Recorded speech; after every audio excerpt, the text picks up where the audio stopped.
राधे राधे, जय श्री कृष्णा। कहानी संग्रह में हमारे सभी श्रोताओं का हार्दिक अभिनंदन है। बंधुओं, आज की वीडियो के माध्यम से हम यवन देश के राजा काल यवन के संपूर्ण इतिहास के बारे में बताएंगे। वह इतना शक्तिशाली था कि उसका वध भगवान श्री कृष्ण भी नहीं कर सकते थे। काल यवन जन्म से ब्राह्मण लेकिन कर्म से असुर था और अरब के पास यवन देश का राजा था। पुराणों में इसे मलेच्छों का प्रमुख कहा गया है। काल यवन ऋषि शेषरायण का पुत्र था।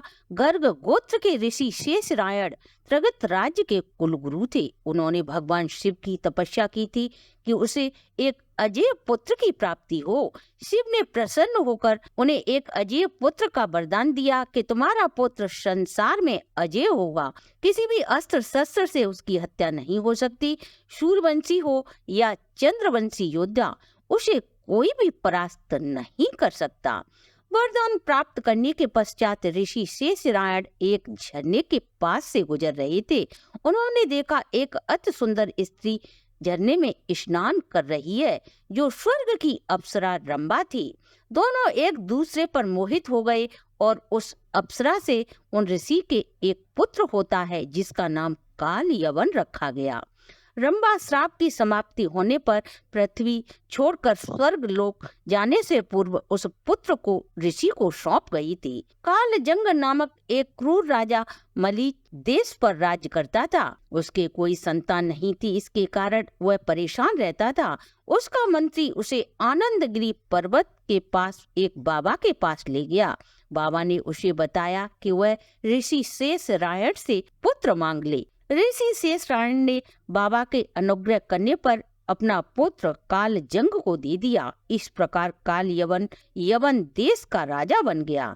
उसके समान कोई दूसरा वीर न था। एक बार उसने नारद जी से पूछा कि वह किससे युद्ध करे जो उसके ही समान वीर हो। तब नारद जी ने उससे कहा कि भगवान कृष्ण उसके समान ही वीर हैं, अतः तुम उनसे युद्ध कर सकते हो।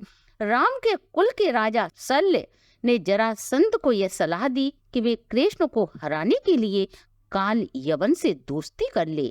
काल यवन ने मथुरा पर आक्रमण करने के लिए सब तैयारियां पूरी कर ली थी। दूसरी ओर जरासंध भी सेना लेकर निकल पड़ा। काल यवन की सेना ने मथुरा को चारों तरफ से घेर लिया था। उसने मथुरा नरेश कृष्ण को यह संदेश भेजा कि काल यवन को युद्ध के लिए एक दिन का समय दिया जाए। कृष्ण ने उत्तर में संदेश भेजा कि युद्ध केवल कृष्ण और काल यवन के ही बीच हो, सेना को व्यर्थ में क्यों पीसा जाए।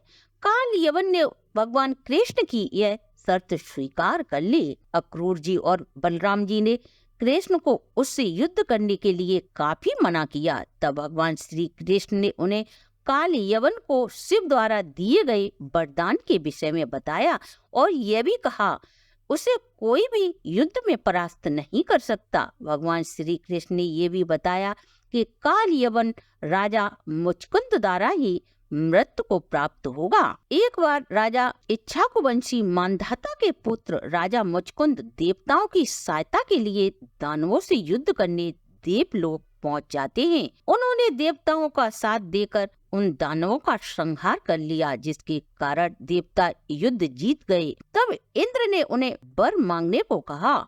मुचकुंद ने वापस पृथ्वी लोक पर जब जाने की इच्छा व्यक्त की, तब इंद्र ने उन्हें बताया कि पृथ्वी और देवलोक के समय में बहुत ही अंतर होता है। इस कारण अब तक तो तुम्हारे वंश का नामो निशान मिट चुका है। अब तुम्हारे बंधु बांधव सारे ही मर गए हैं। तुम्हारे वंश में ही राजन अब कोई नहीं बचा। ये जानकर मुचकुंद को बहुत दुख हुआ और उन्होंने इंद्र से वर मांगा कि उन्हें कलयुग के अंत तक सोना है। तब देवराज इंद्र ने मुचकुंद को वरदान दिया कि किसी धरती के निर्जन स्थान में जाकर आप सो जाएं।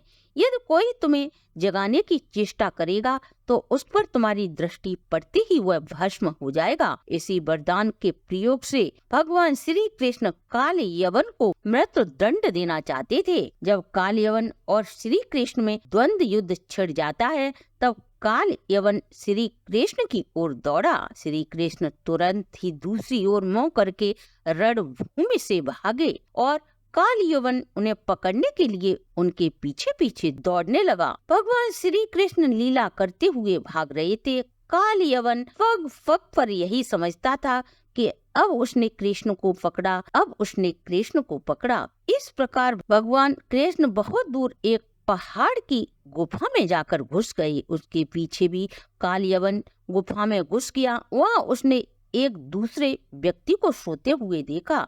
उसे देखकर काल यवन ने सोचा कि मुझसे बचने के लिए श्री कृष्ण इस तरह भेष बदलकर छुप गया है। देखो तो सही, मुझे मूर्ख बनाकर साधु बाबा बनकर कैसे सो रहा है।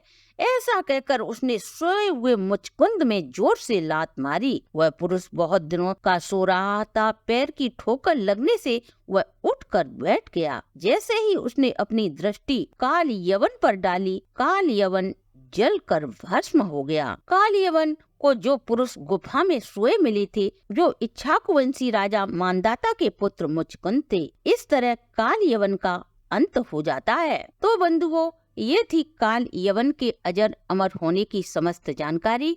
अगर आपको हमारी प्रस्तुति अच्छी लगी हो तो आप हमारे चैनल को लाइक, सब्सक्राइब और शेयर अवश्य करें।